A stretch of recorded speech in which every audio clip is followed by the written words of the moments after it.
Alright, so I'm going to be painting today. I need to go ahead and get something lined up here so that I don't paint below this white line. Got me some nice painter's tape. I can line this out.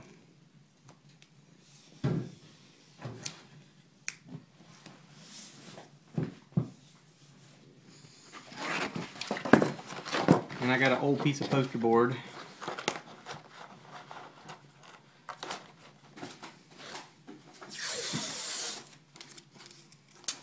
This will just stop anything from dripping accidentally onto something it ain't supposed to.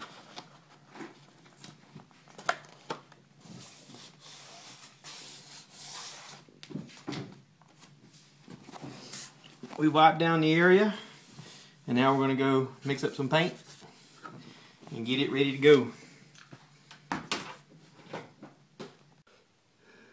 Alright, we're recording. Cool. So today I'm going to mix up some paint. I want to get your handy dandy drill.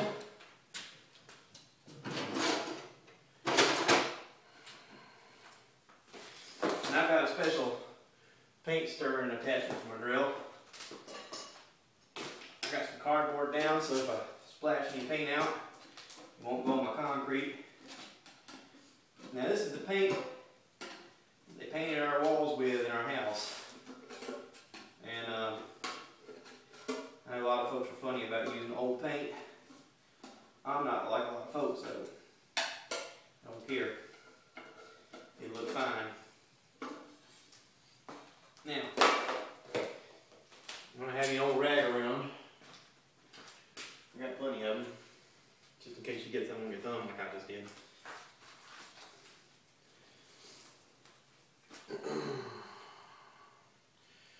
Now your paint separates when it's been sitting in your garage, like mine has.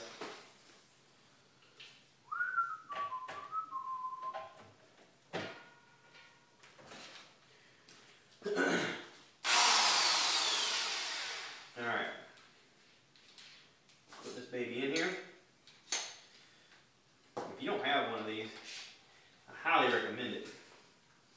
I used it for mixing all my paints when I painted my Rambler. Alright, check it out.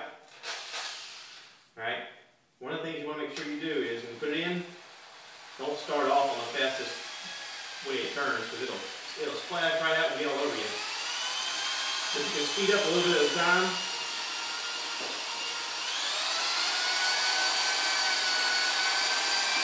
You want to get at the bottom.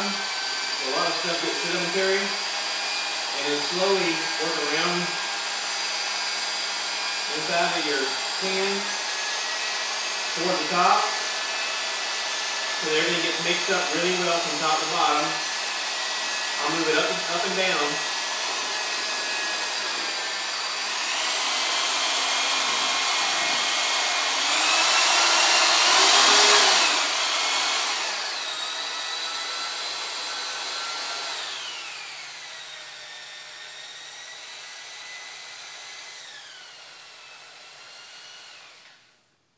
Until it's done.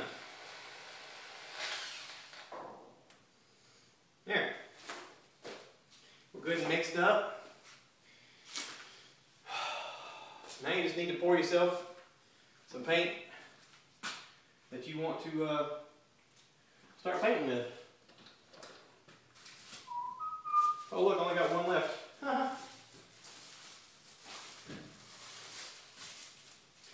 Alright.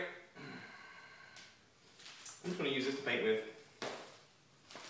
Y'all want to come along?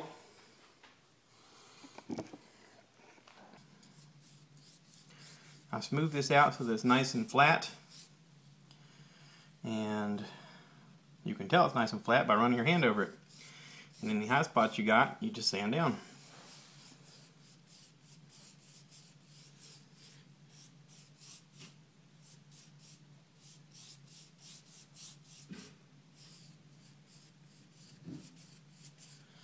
Painting is kind of a quiet activity because there's not much to do. other than go over it and spread it out evenly, make it look nice. A lot of people use rollers for their bigger jobs. This is not a big job, so I'm not getting a roller out. Nor am I covering up a bunch of stuff, because not much to cover up.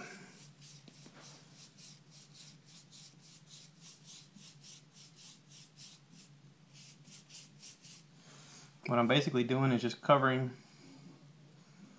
the areas that I've sanded, because some of these areas have gotten sanded down and look a little bit whitish in comparison with the rest of the wall. I don't want that. I want it to look nice and uniform.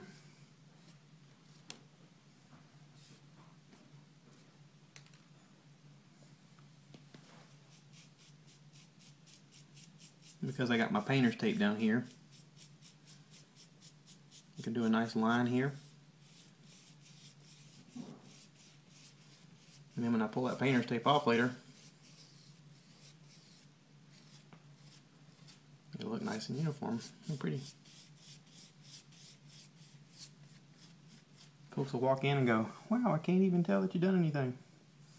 Or they'll say, "Who'd you get to run your wires?" And I can say, "What do you mean, who did I get? I did it myself." See, a lot of folks out there just hire somebody. I ain't doing that. I don't know what I'm doing. But I learned from watching my relatives, my dad, both my grandfathers, that a lot of stuff you can just do yourself. Just do it. Just do it, as they say on those Nike commercials, or used to. They'd say, just do it. They have a point.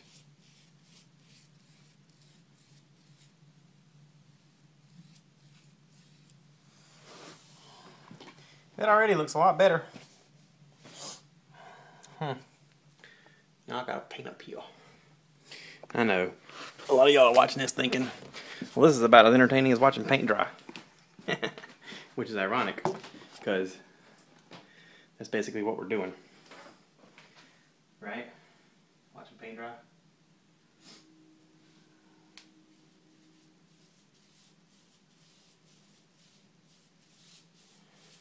Now I wipe this stuff down good, and plaster, very porous, so it'll soak up that paint in a hurry, which is great. You want it to soak it up.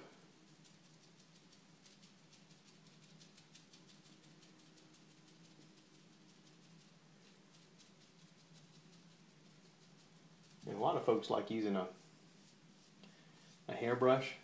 You know, a brush made out of horse's hair. But I've found that when you do that, a hairbrush leaves a lot of streaks. And the hairs will come out and get stuck in your paint. And I don't know, I'm not an expert, I don't know when the right time to use a hairbrush is and when the wrong time is. But I have learned from experience that if you're doing a touch-up job, these little sponge brushes work great. And you can get a pack of 6 of them from the box store for like $1. I mean, it's hard to beat that.